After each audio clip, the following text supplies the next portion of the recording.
don't laugh, with my new girlfriend and her daughter Alani, and they live in a condo complex. And what I love about the condo complex is that kids can run in and out of each other's homes. But what I think about the condo is that it's also scary because we know not everyone wants to live near lesbians. Brenda and Alani and I moved in together, and we built a small house in Bethany on 2 acres, and we certainly have privacy there. But I get this idea that it would be great to live close to other lesbian families. We can have our own homes, but share space in another building where we can have meals together and maybe even play together. In 2006, Brenda and I had a civil union ceremony. We joined the Unitarian Society of New Haven. Co-housing is very similar to the idea that I have. It would be great to live in co-housing, and we realized that we no longer need to live with a bunch of lesbians because life isn't so scary anymore. We start meeting about twice a month. We're looking to end the isolation we feel in our own neighborhoods. We're looking to live more affordably, and we name ourselves Green Haven because we want to live in or near New Haven, and we want to build and live sustainably. Our meetings are quite disorganized at the beginning. First things we do is we learn how to make decisions using a process called formal consensus. And using formal consensus requires that we base our decisions on common values, and it takes us over a year to agree on what those common values are. We end up choosing things like friendly, supportive, multi-generational, affordable. You may have seen us at the City Seat Farmers Markets and the Green Expo. The way most of us live now is we rent or buy into a neighborhood, and we don't know our neighbors, and we don't know what our neighbors' values are. So co-housing is known as an intentional community. People will intentionally choose to live in Green Haven after meeting us and getting to know us.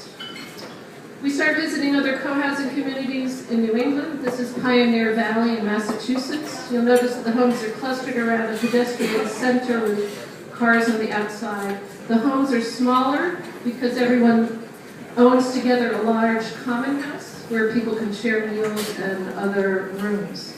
Brenda and I visit a forming co-housing village in Belfast, Maine, and we get to see this wonderful passive solar house. Passive solar means orienting the house towards the south, so warm sunlight enters during the winter months through the windows and heats the floor, which is solid concrete. This is one of my favorite bumper stickers, and it's what I most want in co-housing. I want to have shared cars and shared snow blowers, shared land to farm. And Brenda and I can't wait to do our spinning and weaving on alpaca fleece in the shared condos. That brings me to introducing Dave, our alpaca with Brenda. The alpacas in Brenda's profession as an organic farmer leads our group towards wanting a larger property where we can farm and have larger animals. That means we really can't live in New Haven. And it's funny to me that the group starts focusing on finding property for Dave and Alfie to live in. At this point, we are 4 to 5 years into working on Green Haven. Brenda and I are the youngest members. You can look at our gray heads and our tired faces at this point. And we finally realized that it takes a village to build a village. So we hire wonderful people. David Berto, who's our housing consultant, and Centerbrook Architects. And we also learn and adopt a governance model called dynamic governance, which is also known as sociocracy.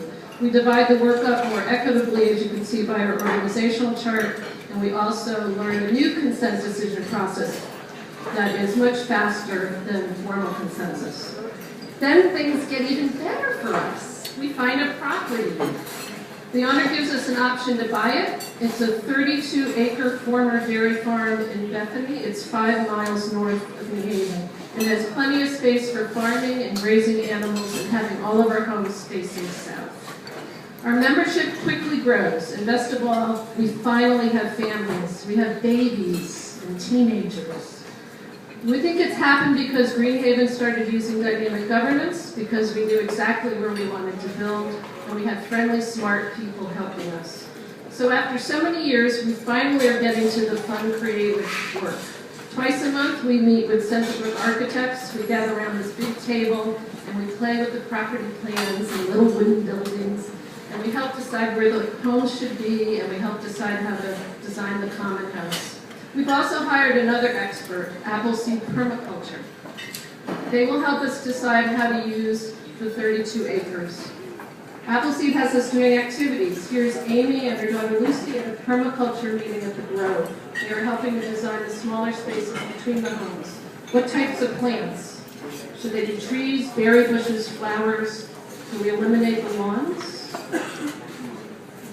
The present owner of Bethany is a land developer. He had taken the town to court using the state affordable housing law, and he had won the right to build 48 affordable homes. His plan is on the left.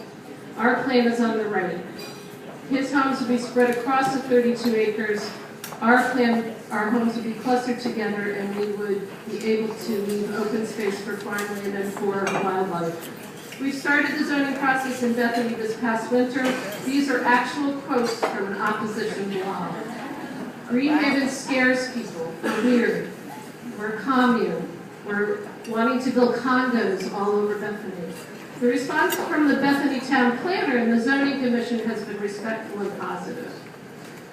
This is one way that our project may turn out using permaculture principles. But you're not the only ones looking at this slide tonight. In Bethany tonight, it's the second half of our town hearing about open space housing.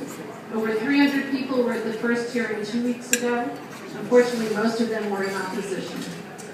So here are the people and animals I intend to live with. Months ago, when I wasn't sure we would ever get Greenhaven built, I used to say that just working on this project has given me so much.